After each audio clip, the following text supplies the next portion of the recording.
성도 여러분, 안녕하셨습니까? 네. 어디 밤새 평안하셨습니까? 제가 살고 있는 곳에는 이 밤새 강풍이 몰아쳐서 뭐 나무들이 꺾이고 화분들이 넘어가고 난장판이었어요. 근데 우리가 이렇게 하나님의 특별하신 가호하심 속에서 또 이렇게 하나님께 예배드리게 되어 얼마나 감사한지 모르겠습니다. 여러분 마음속에 비록 온라인으로 드리는 예배지만 마음속에 큰 은혜와 축복이 넘치기를 간절히 바라고 안식일에 진정한 쉼이 이루어지기를 주님의 이름으로 축원합니다. 자, 오늘은 깨진 것을 인정할 때 천국이 시작된다라는 제목으로 함께 말씀의 은혜를 나누도록 하겠습니다. 얼마 전에 저는 유튜브 영상을 통해서 2015년에 만들어진 남미 파라과이의 한 가난한 동네에 관한 다큐멘터리를 시청했습니다. 그 동네는 이 파라과이 수도 아순시온에서 약 7마일 정도 떨어진 곳에 위치한 카테우라인데요. 이 동네는 오래전 이 서울의 난지도 쓰레기 매립장과 같은 매일 1,500톤의 쓰레기가 쌓이는 쓰레기 매립지에 있습니다. 상상이 되죠? 하루 종일 먼지가 나고 악취가 나는 곳이에요. 그곳 주민들은 매일 덤프 트럭으로 버려진 쓰레기 더미에서 플라스틱 병이나 재활용될 수 있는 것들을 찾아 팔아서 연명합니다. 여러분 생활이 얼마나 고달프고 힘들겠어요. 상상이 되지요? 그런데 이곳에서 놀라운 일이 일어났습니다. 그것이 무엇인지는 이 동영상을 보지 않고는 짐작조차 할 수 없는데요. 그것은 바로 훌륭한 오케스트라가 만들어진 겁니다. 그건 우리가 흔히 볼 수 있는 이 고가의 악기로 이루어진 대도시의 필하모닉이 아니에요. 그건 쓰레기 더미에서 주운 재활용품으로 악기를 만들어 구성한 오케스트라입니다. 그 영상은 이런 말로 시작합니다. 세상은 우리에게 쓰레기를 보내주었지만 우리는 음악으로 돌려줍니다. 어느 날 재활용 사업을 위해서 이 빈민촌을 방문한 환경기술자 파비오 차베스는 이곳의 10대들이 대부분 학교도 제대로 다니지 못하고 길거리를 떠도는 모습을 보며 안타깝게 여겼어요. 그래서 음악 교사이기도 한 그는 음악을 통해 아이들에게 희망을 주고 싶어서 무료 음악 교실을 열겠다고 공표했습니다. 그랬더니 배움에 목마른 많은 아이들이 줄지어 몰려왔어요. 근데 문제는 아이들 숫자와 비교하면 사람들이 기증해 준 악기가 턱없이 부족하다는 것이었어요. 그리고 악기 하나의 가격은 그 마을의 집 한 채 값이었습니다. 그래서 이 차베스는 과거 한때 이 목수일을 했던 콜라라고 부르는 한 넝마주의를 찾아가서 쓰레기 더미에서 악기로 재활용할 수 있는 것을 좀 찾아달라고 부탁했어요. 결국 차베스는 그와 함께 기름통과 나무 숟가락 등으로 첼로를 만들고 작은 캔 뚜껑을 모아서 플루트를 만들고 엑스레이 필름을 통에 씌워서 드럼을 만들고 또 찌그러진 알루미늄 샐러드 그릇과 포크로 바이올린을 만들었어요. 그래서 이렇게 버려진 쓰레기로 만든 악기로 오케스트라가 탄생하는 겁니다. 이름하여 재활용 오케스트라, 랜드필 하모닉이에요. 여러분 이들의 이 감동적인 스토리는 2015년에 영화로 제작되었고요. 2017년에는 이들이 한국을 방문해서 공연도 했었어요. 쓰레기 한복판에서 오늘이 아닌 내일을 바라본 한 청년의 헌신으로 빈민촌에 희망이 내려앉았습니다. 우리가 성경을 펼치면 거기서 이 랜필 하모닉의 음악이 울려 퍼집니다. 예수님은 천국의 보좌를 떠나 이 쓰레기 매립지로 내려오셨어요. 그리고 모든 특권을 다 버리고 깨어짐과 고통의 삶을 선택하셨어요. 그리고 우리의 통곡을 웃음으로 바꿔주셨습니다. 그것을 가르치는 것이 예수님의 산상수훈입니다. 예수님은 이 말씀으로 이 땅의 매립지 한복판에 하나님의 나라를 이루기를 원하셨어요. 세상 기준으로 볼 때 그것은 이 차베스의 아이디어처럼 비상식적인 것이었습니다. 여러분 생각해 보세요. 아래가 위가 되고 쓰레기가 보물이 된다는 게 말이 되는 얘기입니까? 이 세상의 나라에서 내려가는 것이 하나님의 나라에서는 올라가는 것이다. 하하, 이 얼마나 혁명적인 가르침입니까? 이렇게 우리의 사고 체계를 완전히 뒤집는 하늘의 원리가 바로 이 예수님의 산상수훈에 가득합니다. 저는 이번에 2022년 새해를 맞은 아직도 1월 중에 있는 우리 모든 성도가 우리 하나님으로부터 참된 복을 풍성히 받기를 바라는 마음에서 예수님이 가르치신 이 8복의 말씀 중에서 4가지만 뽑아 말씀을 드리려고 합니다.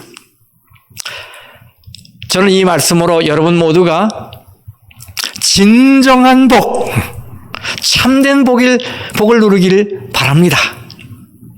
자, 첫 번째는 전혀 뜻밖의 사람에게 복이 약속된 말씀입니다. 자, 마태복음 5장 3절 말씀입니다. 심령이 가난한 자는 복이 있나니 천국이 그들의 것이며.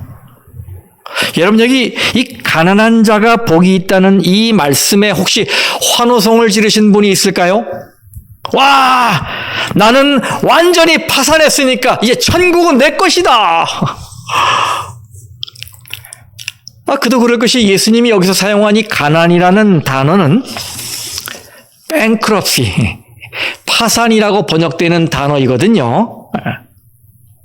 물론 예수님은 그 앞에 심령이라는 조건을 붙여놓으셨어요. 하지만 그렇더라도 생각할수록 충격적인 말씀이 아닙니까? 아니, 완전히 파산해서 끝에 이른 자가 복이 있다니요. 마음이 완전히 깨져 있는 자가 복이 있다.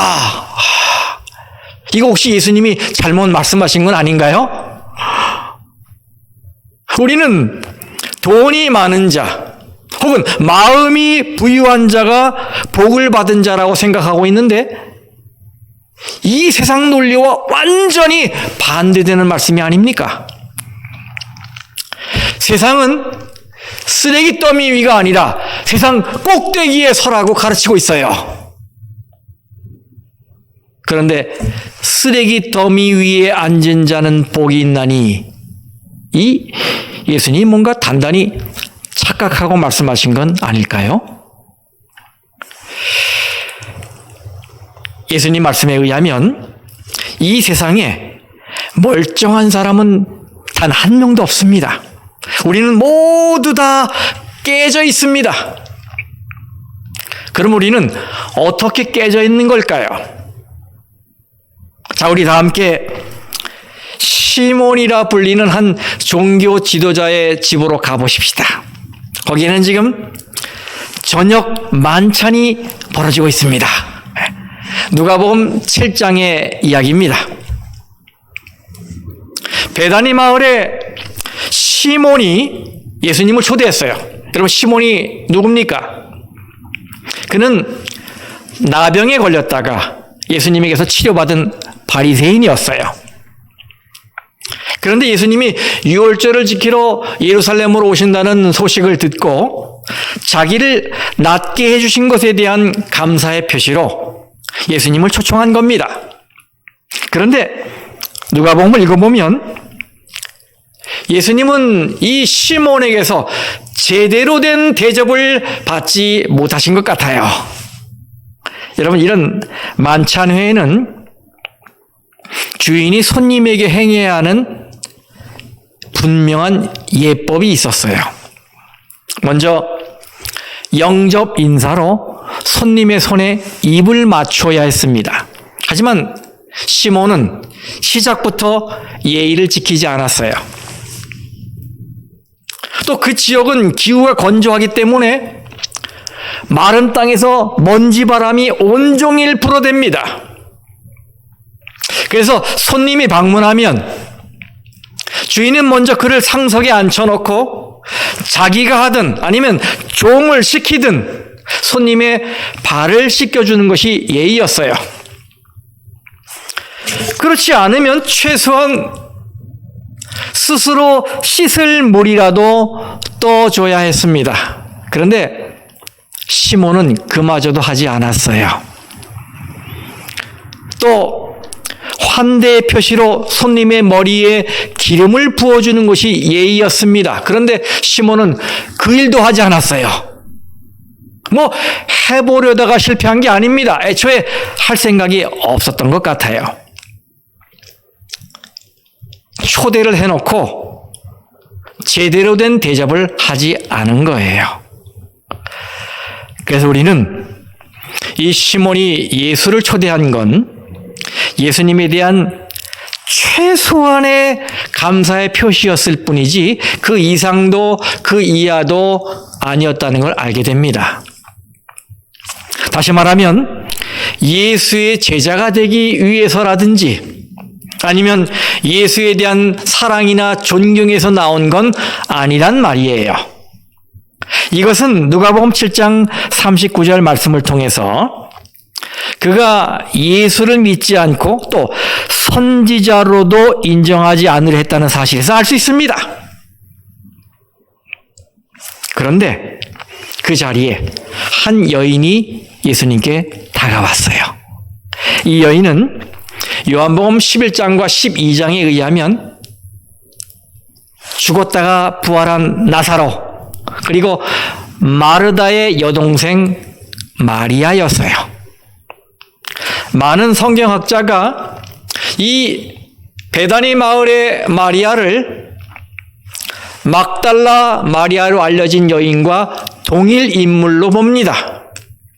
그러면서 그녀가 베다니에 있을 때 어떤 수치스러운 일을 당한 후에 집을 떠나서 막달라 마을에 있는 친척 집에 머물면서 거기서 생활하다가 그 후 7번이나 정신적으로 육체적으로 귀신 들린 사람처럼 고통을 당했는데 거기서 예수님을 만났고 완전히 회복된 후에 변화된 사람으로 다시 베다니로 돌아온 사람으로 보는 겁니다. 오늘 본문 누가복음 7장 37절은 이 마리아를 가리켜 죄를 지은 한 여자라고 소개하고 있습니다. 어떤 학자들은 이것이 몸을 파는 여인을 애둘러 표현한 것이라고 말하기도 합니다. 우리는 그녀가 어떤 죄를 지었기 때문에 이 동네에서 죄인이라는 낙인이 찍혔는지 정확히 알 수는 없어요. 하지만 그녀가 한때 나쁜 길에 빠졌던 건 분명한 것 같아요. 그때부터 죄인 취급을 받은 것이 아닌가 생각합니다. 자, 그녀가 예수님께 왔는데 빈손으로 오지 않고 향유가 든 옥합을 가지고 왔습니다. 그녀는 자기 자신이 사람들로부터 어떤 평판을 받고 있는지 잘 알고 있었어요. 그녀는 깨진 인간이었습니다. 하지만 그녀는 이렇게 생각했어요. 누가 뭐라고 하든 무슨 상관이야. 주님을 향한 내 마음만 표현하면 됐지. 또 이 시간이 아니면 이 마음을 표현할 기회가 또 어디 있겠어? 그러면서 예수님만 바라보며 다가온 것입니다. 누가복음 7장 38절 말씀을 보겠습니다.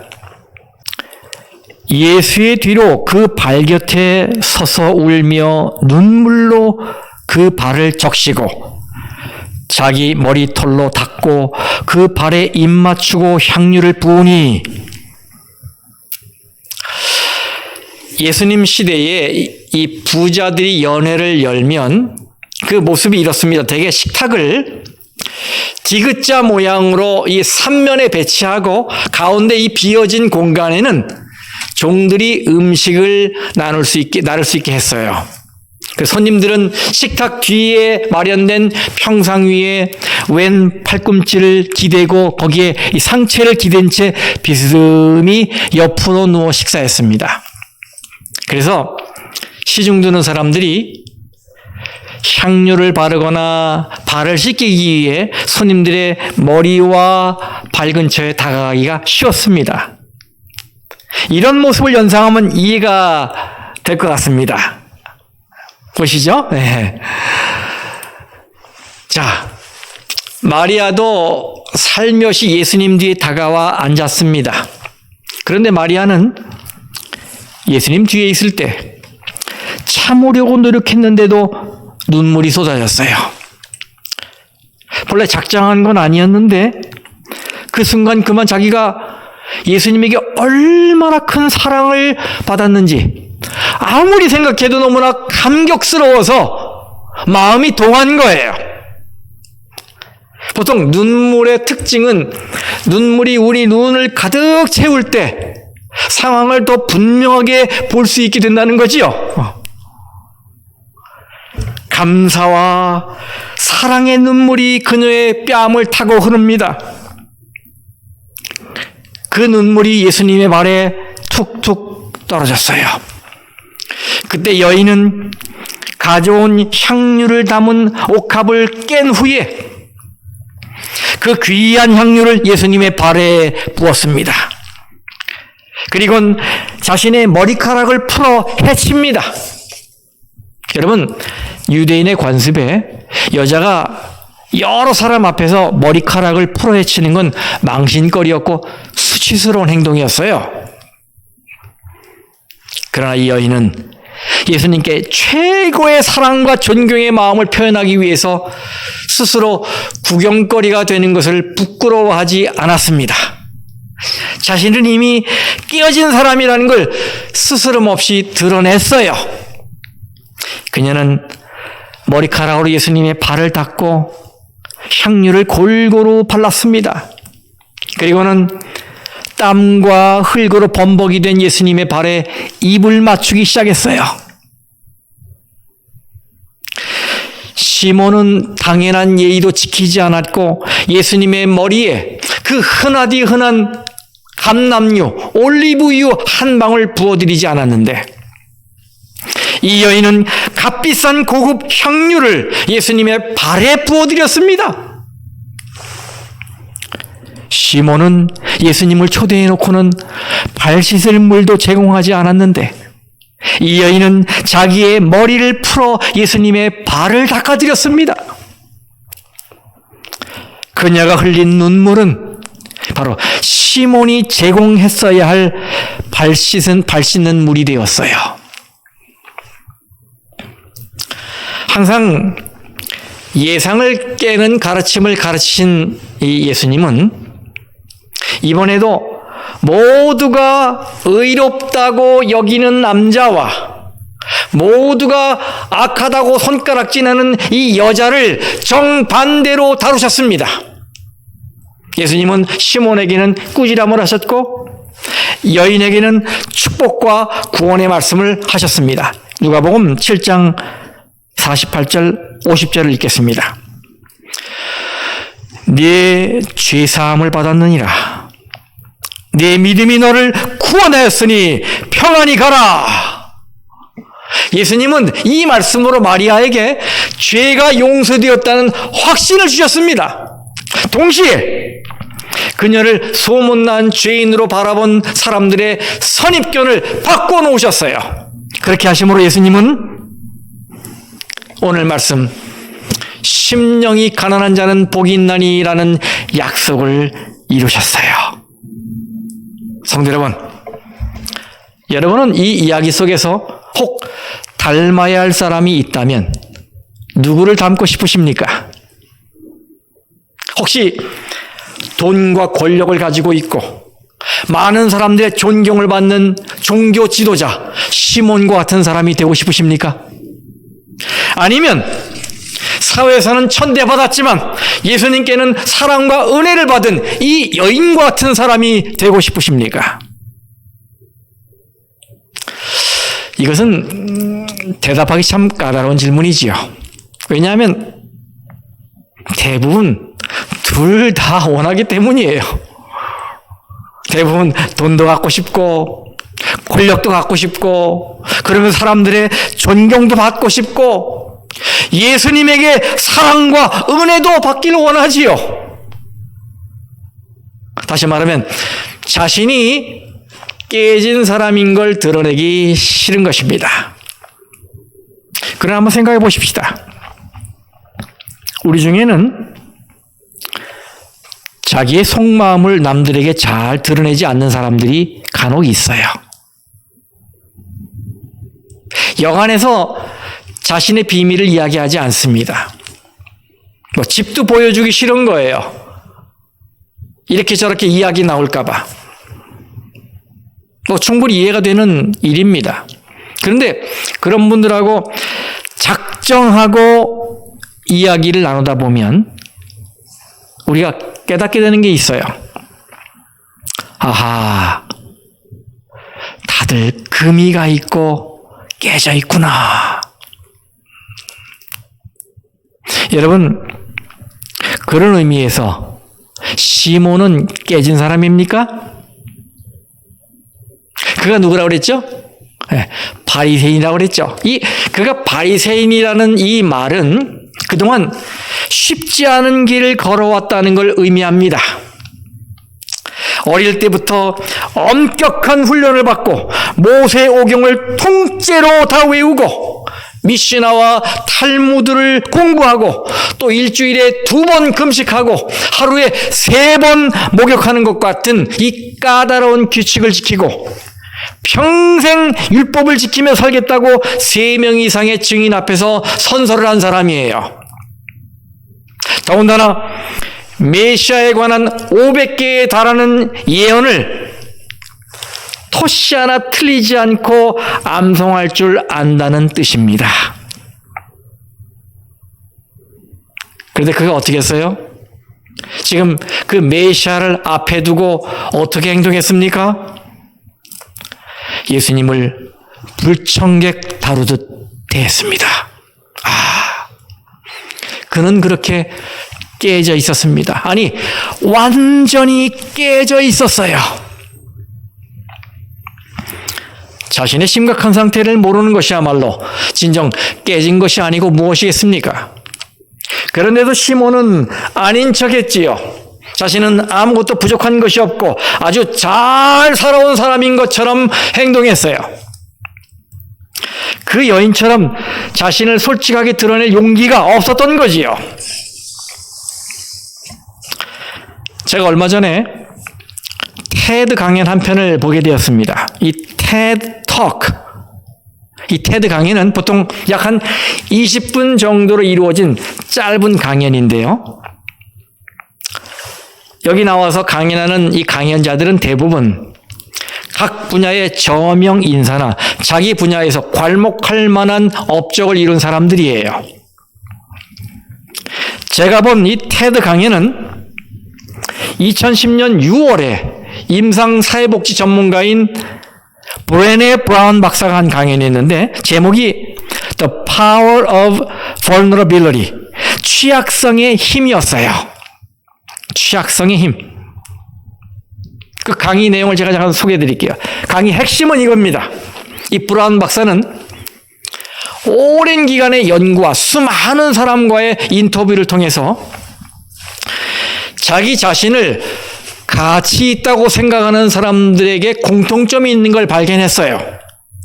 그게 뭐냐면 자기 자신을 가치 있게 여기는 사람들의 공통점은 자기의 연약함을 솔직하게 드러낼 줄 안다는 것이었어요.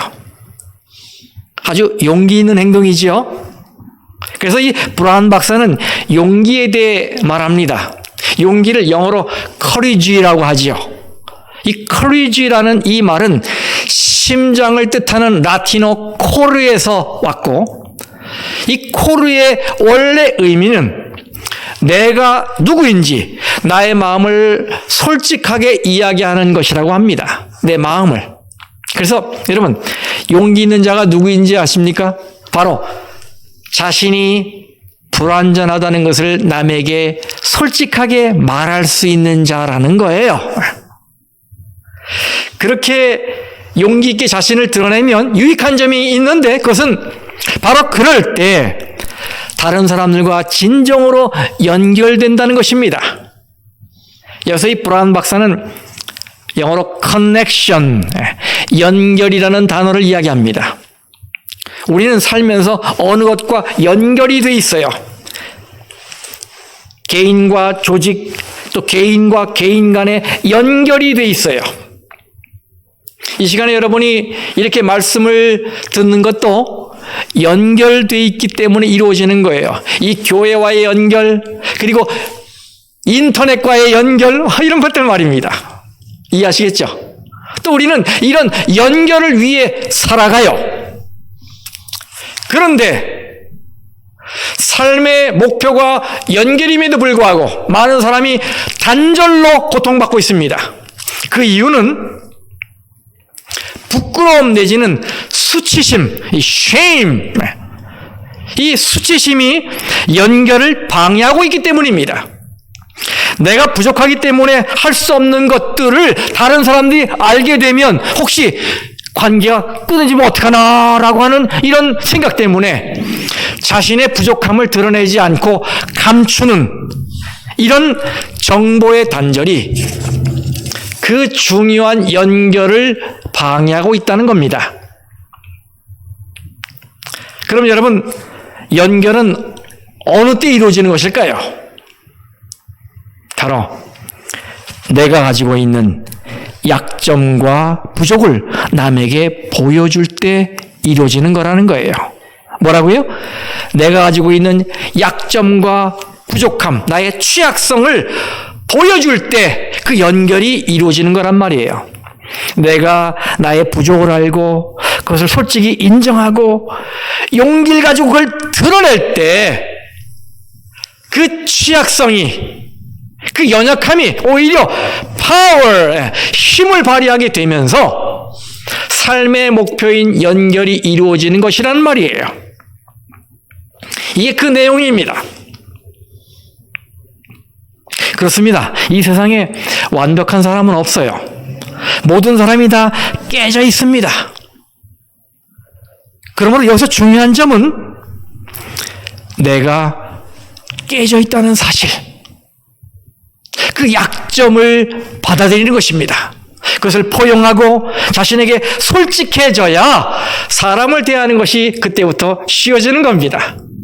이것을 다른 말로 하면 자신이 깨졌다는 사실을 인정할 때 치유가 시작되는 거라는 말이에요. 깨짐에 대한 유일한 해법은 자신이 깨졌다는 것을 인정하는 것입니다. 나는 내세울 것이 아무것도 없다고 고백하는 거예요. 이것이 예수님이 첫 번째 복을 말씀하시며 우리에게 주시는 교훈입니다. 그렇습니다, 여러분.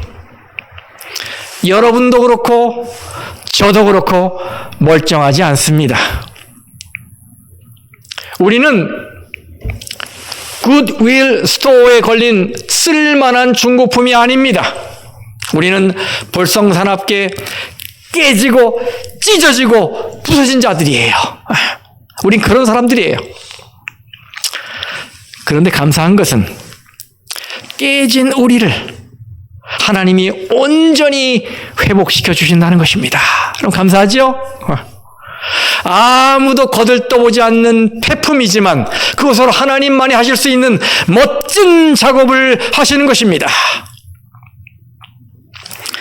이 세상에서는 깨지면 값을 잃습니다. 그래서 우리는 유리컵이든 접시든 액자든 깨진 건 버립니다. 하지만 하나님께는 깨진 것이 귀합니다. 깨져야 하나님의 능력의 위대함이 드러나기 때문이에요. 깨져야 거기서부터 하나님의 작업이 시작될 수 있기 때문입니다. 예술 중에는 깨진 그릇을 티가 나게 붙이는 예술이 있어요. 이것을 킨츠기라고 합니다. 킨츠기. 말이 어렵죠? 이건 우리나라에는 없는 말이에요. 왜? 일본에서 유래했기 때문에. 이 킨츠기라는 말은 금빛 보수, 금으로 수리한다는 뜻입니다. 그래서 깨진 그릇을 송진이나 금을 사용해서 보수하는 거예요. 이런 이 일본의 이 도자기 보수 기술이 바로 킨츠기예요. 그래서 깨진 그릇이 이렇게 새로운 예술로 탄생하는 것입니다. 어때요, 여러분? 예쁘지요? 깨진 부분을 감추지 않고 거기에 금과 같은 귀한 재료를 덧붙여 주니까 이전보다 더 아름다운 모습으로 탄생한 거예요. 사람들은 한번 깨진 건 가치가 없다고 생각합니다. 그래서 깨지거나 망가진 것을 보수한 물건은 값이 쌉니다. 뭐 전자제품도 리퍼비시드라고 해서 공장에 한번 들어갔다 나오면 또 값이 떨어져요. 하지만 이 킨츠기 도자기는 그렇지 않아요. 오히려 깨지기 전보다 훨씬 더 비싼 값에 팔려나갑니다. 킨츠기를 만드는 장인이 이렇게 말합니다. 진정한 아름다움은 깨어지는 아픔을 딛고 일어나 자신의 상처를 드러낼 때이다. 그렇습니다. 천국에서도 깨어진 것이 더 아름답고 귀합니다. 그것이 왜 그런지는 이 노랫말을 보면 알 수 있어요. 이 캐나다의 시인이기도 하고 싱어송라이터인 레오나르드 코언이라는 사람이 부른 노래 가사에 이런 말이 있어요. 모든 것에는 깨진 틈이 있어 빛은 거기로 들어오지. 참 좋은 말이죠. 모든 것에는 깨진 틈이 있어 빛이 어디로요? 그 틈으로 들어온다고. 그렇습니다. 깨진 틈으로 빛이 들어옵니다. 그 틈으로 하나님이 역사하십니다. 그 틈으로 천국이 시작되는 것입니다. 성도 여러분, 이 새로운 한 해를 시작하면서 하나님 앞에서 자신을 감추지 마시고 자신의 이 부족함과 연약함을 인정하고 있는 모습 그대로 하나님께 자신을 드리시길 바랍니다. 그렇게 하면 여러분의 깨진 자리에 빛이신 하나님이 들어오실 거예요. 그렇게 하면 여러분의 인생의 쓰레기 더미에서 천국의 하모니가 만들어질 것입니다. 그렇게 하면 여러분의 상처가 길르앗의 향유로 치유될 것입니다. 그래서 더 가치 있고 아름다운 인생으로 바뀔 것입니다. 그렇게 하면 베다니의 마리아가 받은 복처럼 여러분도 죄가 용서되고 구원과 평안을 경험하게 될 것입니다. 이 새로운 한 해의 삶을 하나님이 작업하셔서 여러분의 마음에 천국이 들어오는 참된 복을 경험하시기를 간절히 바라며 말씀을 마치겠습니다.